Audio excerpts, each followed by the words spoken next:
قیامت کے دن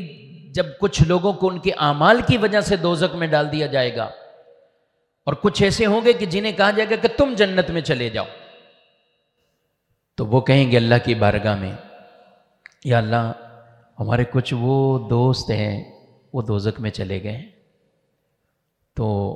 ہم تو گواہ ہیں اس بات کے، ہمارے ساتھ نماز پڑھتے تھے، ہم گواہ ہیں اس بات کے کہ ہمارے ساتھ حج بھی کرتے تھے، روزے بھی رکھتے تھے، اب کسی اور وجہ سے وہ جہنم کے اندر چلے گئے، تو یہ جنتی کہیں گے کہ ہم اس طرح نہیں جائیں گے، اے اللہ وہ ہمارے دوست ہیں۔ سبحان اللہ، میں نے کہا عام نمازیوں کی دوستی اتنی فائدے مند قیامت کے دن ثابت ہوگی کہ اللہ تعالیٰ ان سے فرمائے گا کہ تم جاؤ جہنم کے کنارے پہ کھڑے ہو جاؤ اور اپنے ایک ایک دوست کو پہچان کر جہنم سے نکال کر جنت میں لے کر چلے جاؤ۔ یہ میرے اور آپ کے سمجھنے کے لیے کہ آج ہمارے تعلقات کس سے ہو رہے ہیں،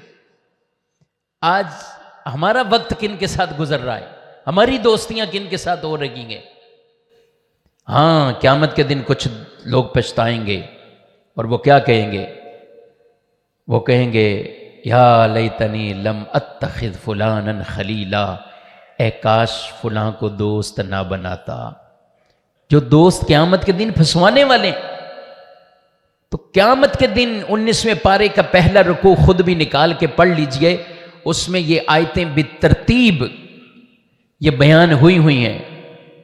کہ جس میں آدمی یہ کہے گا کہ میں فلاں سے تعلق نہ بناتا، فلاں سے دوستی نہ کرتا، آج اسے حسرت ہو رہی ہوگی،